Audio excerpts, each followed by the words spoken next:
ओम शांति। 31 जुलाई 2022 के अव्यक्त महावाक्य। पहले एक नज़र मुरली के मुख्य पॉइंट्स पर। बाप दादा ने कहा, आप जैसा खुश नसीब, खुशी के खजानों से संपन्न और सदा सुखी दूसरा कोई नहीं हो सकता। जैसे बाप दादा ने आपको नई जीवन दी है, ऐसे तुम्हें भी हर सेकंड, हर समय, हर आत्मा के प्रति शुभ भावना, शुभ कामना रख सबको नया जीवन देना है। हर समय उत्साह भरे जीवन में उड़ते रहो। ब्राह्मण जीवन का श्वास ही उत्साह है।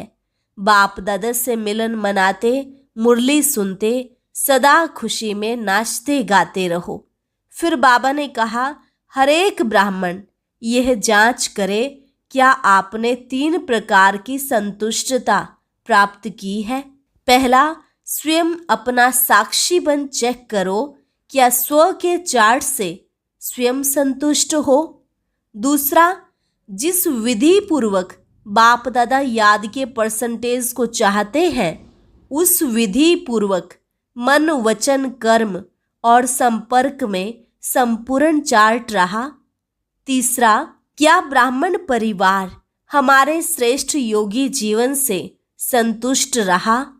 फिर बाबा ने कहा, यथार्थ चार्ट का अर्थ है हर सब्जेक्ट में प्रगति अनुभव हो, परिवर्तन अनुभव हो। संपूर्ण पास मार्क्स उनको ही मिलती है जो आज्ञाकारी बन चार्ट रखते हैं। अगर याद पावरफुल है तो एक ही समय पर डबल अनुभव कराती है। एक तरफ याद अग्नि बन भस्म करने का काम करती है और दूसरे तरफ खुशी और हल्केपन का अनुभव कराती है। और लास्ट में बाप दादा ने कहा, किसी व्यक्ति द्वारा या प्रकृति द्वारा या माया द्वारा परिस्थितियां आना, यह तो ब्राह्मण जीवन में होना ही है, लेकिन स्वस्थिति की शक्ति उस परिस्थिति के प्रभाव को ऐसे समाप्त कर दे जैसे कोई मनोरंजन की सीन सामने आई और गई। और अब सुनते हैं महावाक्यों को विस्तार से। मुरली का सार। यथार्थ चार्ट का अर्थ है प्रगति और परिवर्तन। आज बाप दादा अपने विश्व नव निर्माता बच्चों को देख रहे हैं। आज के दिन नए वर्ष के आरंभ को दुनिया में चारों ओर मनाते हैं, लेकिन वो मनाते हैं नया वर्ष, और आप ब्राह्मण आत्माएं नए संगम युग में हर दिन को नया समझ मनाते रहते हो। वो एक दिन मनाते हैं और आप हर दिन को नया अनुभव करते हो। वो हद के वर्ष का चक्र है और ये बेहद सृष्टि चक्र का नया संगम युग है। संगम युग सारे युगों में सर्व प्रकार की नवीनता लाने का युग है। आप सभी अनुभव करते हो कि संगम युगी ब्राह्मण जीवन नया जीवन है। नई नॉलेज द्वारा नई वृत्ति, नई दृष्टि और नई सृष्टि में आ गए हो। दिन रात, हर समय, हर सेकंड नया लगता है। संबंध भी कितने नए बन गए। पुराने संबंध और ब्राह्मण संबंध में कितना अंतर है। पुराने संबंधों की लिस्ट स्मृति में लाओ, कितनी लंबी है, लेकिन संगम युगी नए युग के नए संबंध कितने हैं। लंबी लिस्ट है क्या। बाप दादा और भाई बहन और कितने निस्वार्थ प्यार के संबंध हैं। वह है अनेक स्वार्थ के संबंध। तो नया युग, छोटा सा नया ब्राह्मण संसार ही अति प्यारा है। दुनिया वाले एक दिन एक दो को मुबारक देते हैं, और आप क्या करते हो, बाप दादा क्या करते हैं, हर सेकंड, हर समय, हर आत्मा के प्रति शुभ भावना, शुभ कामना की मुबारक देते हैं। जब भी किसी को किसी भी उत्सव के दिन की मुबारक देते हैं तो क्या कहते हैं, खुश रहो, सुखी रहो, शक्तिशाली रहो, तंदुरुस्त रहो। तो आप हर समय क्या सेवा करते हो, आत्माओं को नई जीवन देते हो। आप सबको भी बाप दादा ने नई जीवन दी है ना, और इस नई जीवन में यह सभी मुबारकें सदा के लिए मिल ही जाती हैं। आप जैसे खुशनसीब, खुशी के खजानों से संपन्न, सदा सुखी और कोई हो सकता है? इस नवीनता की विशेषता आपके देवताई जीवन में भी नहीं है, तो हर समय स्वतः ही बाप दादा द्वारा मुबारक, बधाइयाँ व ग्रीटिंग्स मिलती ही रहती हैं। दुनिया वाले नाचेंगे, गाएंगे और कुछ खाएंगे, और आप क्या करते हो? हर सेकंड नाचते और गाते रहते हो, और हर रोज़ ब्रह्मा भोजन खाते रहते हो। लोग तो खास पार्टीज़ अरेंज करते हैं, और आपकी सदा ही संगठन की पार्टीज़ होती रहती हैं। पार्टीज़ में मिलन होता है ना। आप ब्राह्मणों की अमृत वेले से पार्टी शुरू हो जाती है। पहले बाप दादा से मनाते हो, एक में अनेक संबंध और स्वरूपों से मनाते हो।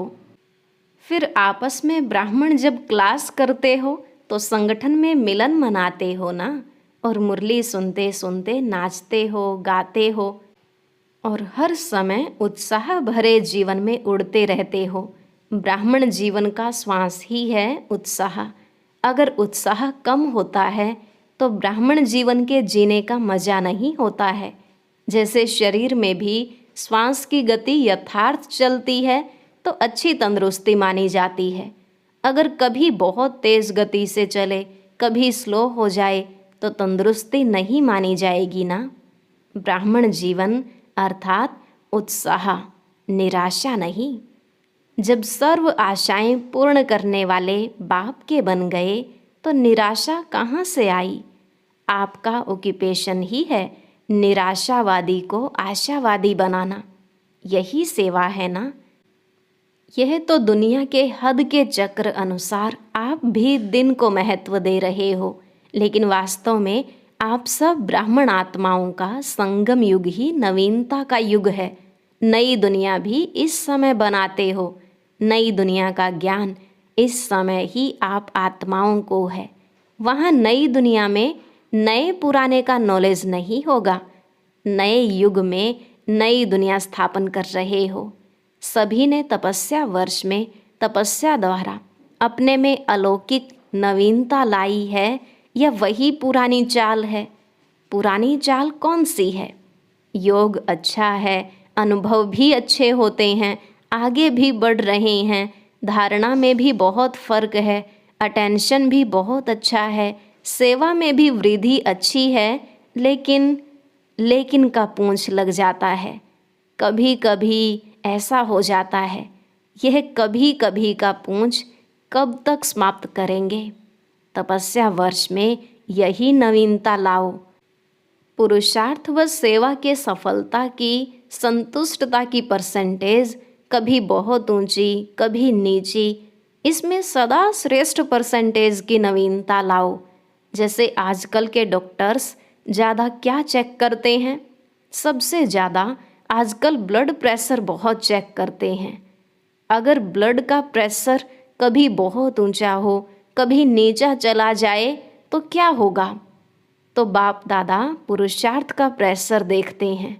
बहुत अच्छा जाता है, लेकिन कभी कभी जंप मारता है।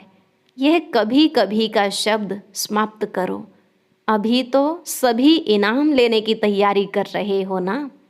इस सारी सभा में ऐसे कौन हैं जो समझते हैं कि हम इनाम के पात्र बने हैं? कभी कभी वाले इनाम लेंगे। इनाम लेने के पहले यह विशेषता देखो कि इन 6 मास के अंदर 3 प्रकार की संतुष्टता प्राप्त की है। पहला, स्वयं अपना साक्षी बन चेक करो। स्व के चार्ट से स्वयं सच्चे मन, सच्चे दिल से संतुष्ट हैं। दूसरा, जिस विधि पूर्वक बाप दादा याद के परसेंट को चाहते हैं, उस विधि पूर्वक मन, वचन, कर्म और संपर्क में संपूर्ण चार्ट रहा, अर्थात बाप भी संतुष्ट हो। तीसरा, ब्राह्मण परिवार हमारे श्रेष्ठ योगी जीवन से संतुष्ट रहा, तो तीनों प्रकार की संतुष्टता अनुभव करना, अर्थात प्राइज के योग्य बनना, विधि पूर्वक आज्ञाकारी बन चार्ट रखने की आज्ञा पालन की तो ऐसे आज्ञाकारी को भी मार्क्स मिलती है, लेकिन संपूर्ण पास मार्क्स उनको मिलती है जो आज्ञाकारी बन चार्ट रखने के साथ साथ पुरुषार्थ की विधि और वृद्धि की भी मार्क्स लें, जिन्होंने इस नियम का पालन किया है, जो एक्यूरेट रीति से चार्ट लिखा है, वह भी बाप दादा द्वारा ब्राह्मण परिवार द्वारा बधाइयाँ लेने के पात्र हैं, लेकिन इनाम लेने योग्य सर्व के संतुष्टता की बधाइयाँ लेने वाला पात्र है। यथार्थ तपस्या की निशानी है कर्म, संबंध और संस्कार। तीनों में नवीनता की विशेषता, स्वयं भी अनुभव हो और औरों को भी अनुभव हो। यथार्थ चार्ट का अर्थ है हर सब्जेक्ट में प्रगति अनुभव हो, परिवर्तन अनुभव हो।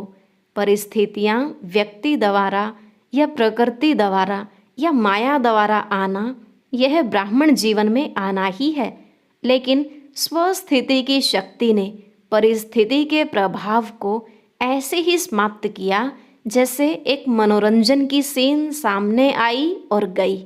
संकल्प में परिस्थिति के हलचल की अनुभूति न हो, याद की यात्रा सहज भी हो और शक्तिशाली भी हो।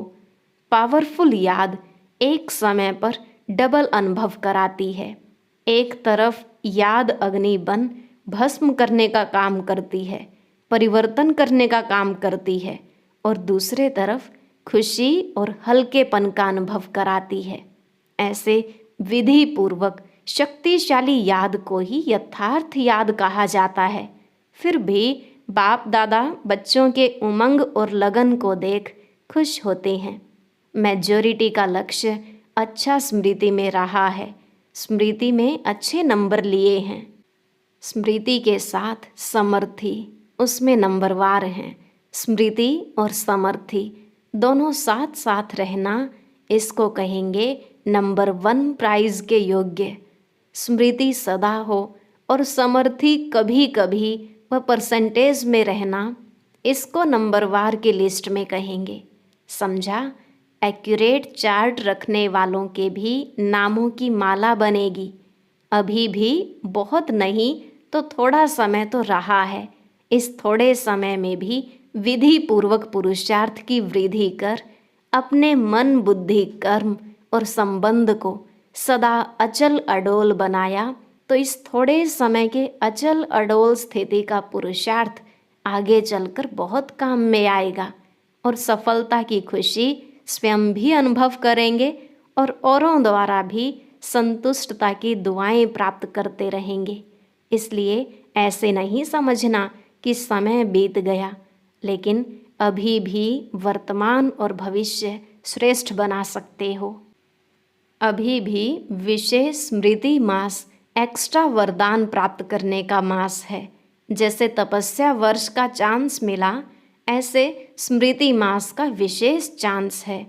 इस मास के 30 दिन भी अगर सहज, स्वतः, शक्तिशाली, विजयी आत्मा का अनुभव किया तो यह भी सदा के लिए नेचुरल संस्कार बनाने की गिफ्ट प्राप्त कर सकते हो।